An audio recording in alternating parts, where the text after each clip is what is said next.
And Sam Kennedy joins us on the Harbor One hotline this morning. Hey, Sam. Hey, good morning, guys. How's everybody? Well, I guess somewhat concerned about the Boston Bruins, but we can discuss that later. I'll say, you guys got to relax. One team. I mean, come on. This I know. is ridiculous. Well, for Wiggy, the sky is falling. I didn't say it was falling, but it's coming down. Oh, my goodness. Come on, guys. Have some faith. Yeah, I have plenty of it. I believe. I still believe. Red Sox have given up 28 homers first 19 games. When it comes to pitching, is that really your main concern with this team right now? Yeah, absolutely. I mean, it's been unacceptable, and it's clearly why we're sort of struggling around 500 or a game under. It's early, but that's clearly been the most disappointing part of the season, and something we've got to get cleaned up quickly as we go along here. We've seen some good bright spots in the rotation. Chris's outing was terrific, really good sign, but we gotta clean that up and get things back on track. Thankfully, we've got some depth in the rotation, so Alex can move some things around if he needs to. But yeah, that's definitely been the area where we've struggled the most. So when it comes to the rotation and the approach heading into the season, it seems like it was more, looking from the outside, more of addition by subtraction kind of scenario. Did you maybe pin too many hopes on Chris Salle? Well, we'll see. I think it's early. We've still got James Paxton potentially coming back, and when you've got Chris and Tanner and Nick and Whitlock and Bayo and Kluber, you got a lot of options in there. And of course, some of the younger guys have stepped up. Cutter Crawford's been pretty good. So we do have some depth, and we've got some arms down in AAA and AA, of course, moving along. So we'll see. I think the key was to build depth and prepare for a long grind of a season, which we all know it is. Sam, you called Chris Salle the team's ace on opening day on April 20th, and I know you just said it's early. Do you stand by that?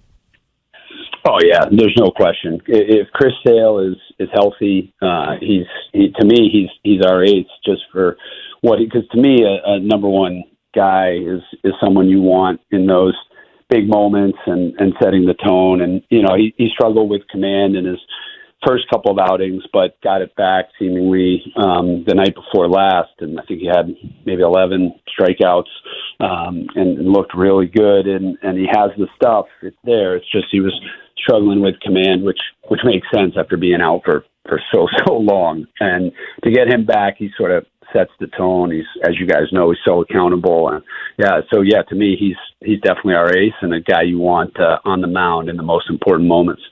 Sam, when you look at pitching, right, do you look at it from the angle of, okay, it seems like one start, Chris Salle looks great, or the other starters look great, and then another start, they look extremely bad. Is it more frustration, or is it more like, okay, here's the light at the end of the tunnel when it seems like, the starts are night and day for a lot of these guys with the inconsistency of being able to put good starts back to back? Yeah, it's a good question, Wiggy, because, the thing that's so hard and maddening and I guess great about baseball all at the same time is the mental aspect and how incredibly different a team or a player can look one day to the next. You have an outing like Chris Salle had prior to the other night, and you say, geez, what's going on here? And then you see Chris Salle step up, and all of a sudden the world looks a lot brighter and better. So day to day, baseball can look very, very different depending upon a lot of factors. But over 162 games, you are who you are. So we're going to find out if this is a team built for the postseason and a team that can do something in October. We have confidence and belief in this group, but there's no hiding over a 162 game schedule. Sam, speaking of the inconsistencies, not just pitching, but at bat as well. And Cora was on this station yesterday talking about that. I heard you talking to TC saying that this clubhouse has an Alex Cora-led trademark on them. And I know that you meant it as a compliment, but when you look at the inconsistencies of this team, could you just expand on what you meant there? Yeah, I think, even in some of the more frustrating games where we've lost, we've showed fight till the end, and that's an important thing, especially early in the season, to have some games where you come from behind, or games where you come all the way back and don't quite get there, like we did on Marathon Monday. I think that's just a good sign. It shows that, guys, no one's giving up. You're grinding through every single at bat and fighting till the end, and so that's what I meant when I was talking about Alex and the staff. And frankly, that, holds true for Jason Varitek and Ramon and Carlos and the whole staff. They've got these guys focused and believing in themselves. And we've had some really exciting moments early in the season already. So that's a good sign. Well, the Bleacher Creatures won that game on Monday.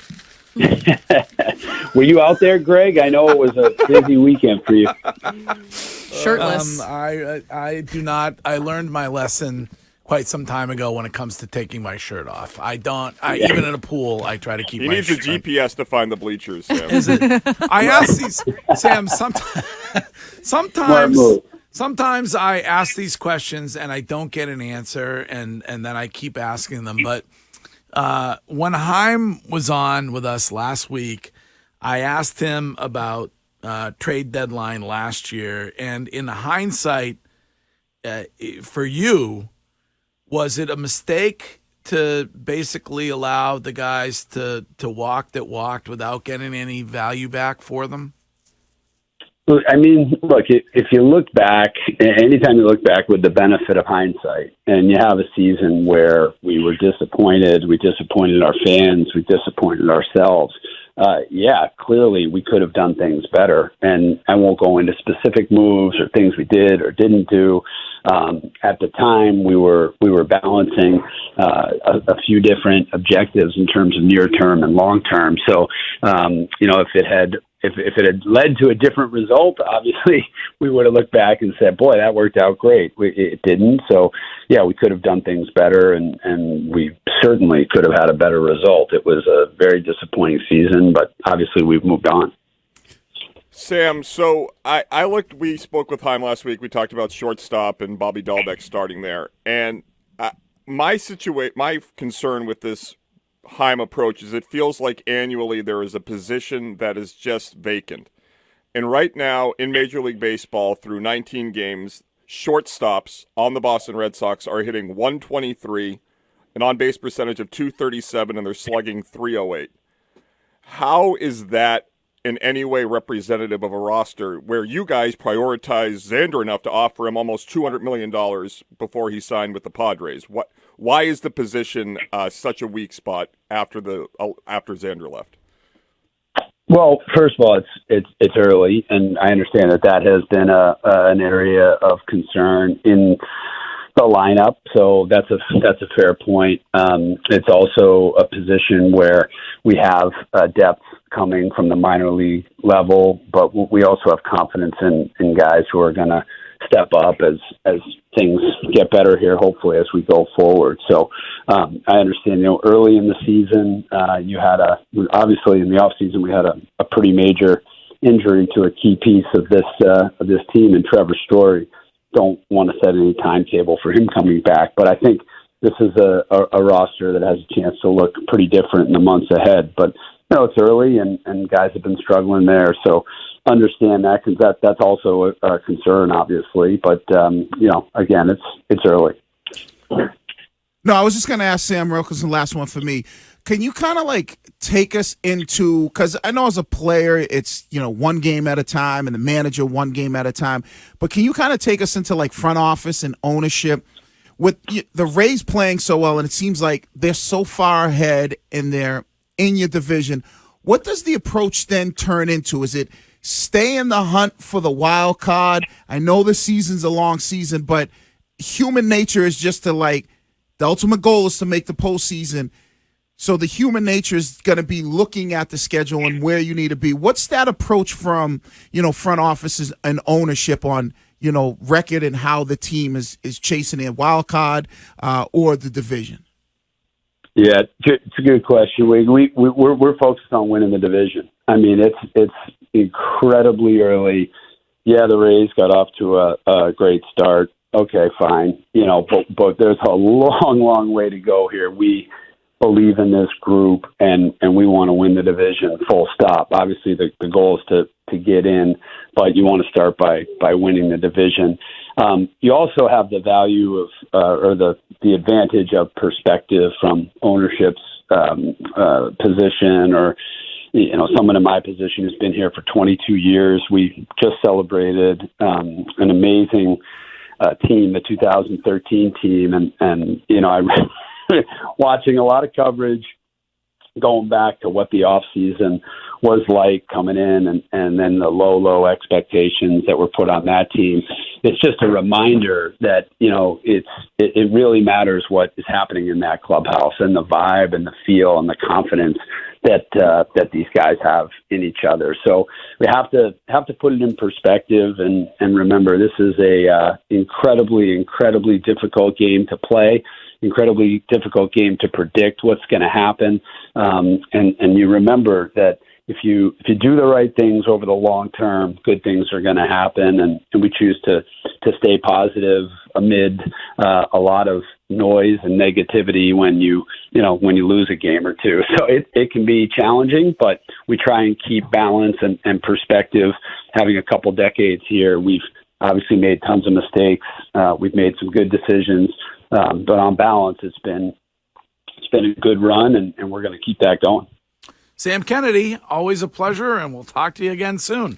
Hey, Greg, if you got 10 seconds, I hate to compliment you, you know that, but I want to thank you and your foundation for what you did for the marathon bombing victims, their families, everyone affected. You put a lot into that over the weekend, and it meant a lot to a lot of people and people in our organization. So thank you for that. It was it was really an amazing thing, and the fact that certainly I will return the comment. I hate giving you any kind of compliment, but we live in an amazing city where every single sports franchise was immediately on board and wanted to help, and that includes the Red Sox. And certainly thank you for that. It was great to see some of those 2013 guys there, and who knows? I know it's early, but maybe some of those guys might be available mid-season. Should we run out of guys to bring up? Well, we appreciate it, and thanks for doing what you did. All right, Sam Kennedy, we'll talk to you again soon. Thanks, guys. All right.